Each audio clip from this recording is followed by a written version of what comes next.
Məşhurların həyatı. Jennifer Anistonun rəfiqələri ilə ehtiyatlı olun. Onlardan biri Chelsea Handler'dir. Talk show aparıcısı özünün New Jersey-dəki gündəlik komediya şousunda Salt filminin ulduzu Angelina Jolie'ni hədəf alaraq onu ev yıxan adlandırıb. Amma dayanın, bu hələ başlanğıcdır. Handler öz amplasındadır. O Jolie haqqında təsəvvür edilə biləcək hər bir təhqiramiz ifadələr işlədib.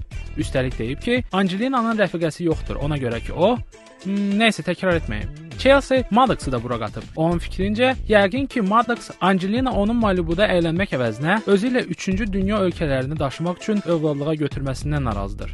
Bəli, o belə deyib.